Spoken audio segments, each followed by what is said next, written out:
yourself and your family to the safest area in your fallout room. That is, you should...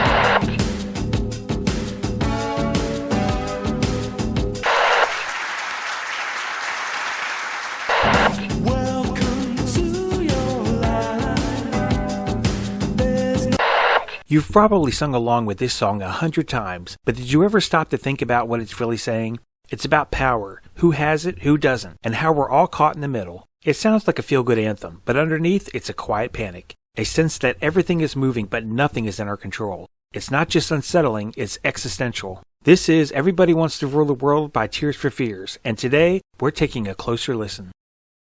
It opens with that iconic shuffle beat, smooth, inviting, and almost laid back. The guitar riff has a gentle shimmer. The synths don't push too hard. Everything about the production says, this is safe, this is smooth, this is radio friendly. But that's exactly the trick, because the lyrics are anything but chill. Help me make the most of freedom and of pleasure. Nothing ever lasts forever. Everybody wants to rule the world. The song plays like a soft warning. The music tells you to relax, but the words tell you something's not right. This contrast is what makes the song so powerful. It's not dystopian in sound, it's quietly destabilizing. Stay with me and let's break it down.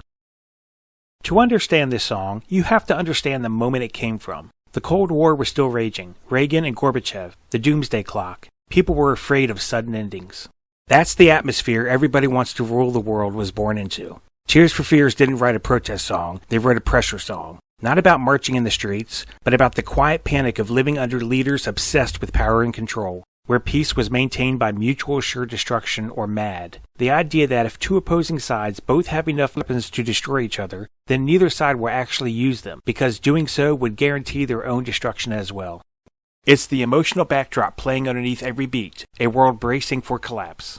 There's intimacy in the line, holding hands while the walls come tumbling down. It's the kind of connection people share when collapse is inevitable, and all they can do is brace for the impact. Let's talk about that line.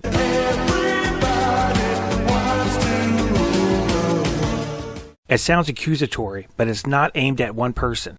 It's aimed at everyone. Leaders, governments, corporations, maybe even you. It's vague on purpose because the real message isn't about politics. It's about power itself, how seductive it is, how corrupting, how it creeps into everyday choices. And the scariest part, you might be singing along to your own part in the machine. So why does it feel so good to sing this song? Because that's the part of the crisis. We dance to our dread. We find comfort in things that describe our discomfort. There's a beauty to that, a kind of resilience. But it's also dangerous because sometimes the smile masks the scream.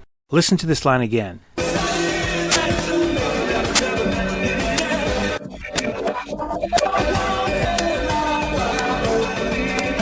That's not hope. That's numbness. That's giving up. Existential pop doesn't give you answers. It just shows you the edge, then plays a beat that dares you to dance there.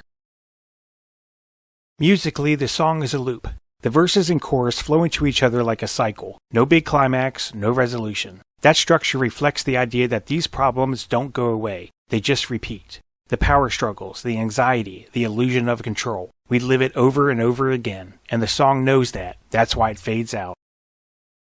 Upon its release in 1985, Everybody Wants to Rule the World became Tears for Fears' biggest hit, reaching number 1 on the Billboard Hot 100, number 2 on the UK charts, and charting in the top 5 in several countries worldwide. But it didn't just fade into nostalgia. The song has endured, appearing in everything from Mr. Robot and Stranger Things to commercials, video games, and political documentaries. Lord's haunting 2013 cover of the Hunger Games' Catching Fire soundtrack introduced it to a new generation, while its original version continues to rack up the streams and plays. Decades later, it remains a soundtrack to unrest, and a reminder how easily idealism can turn to irony.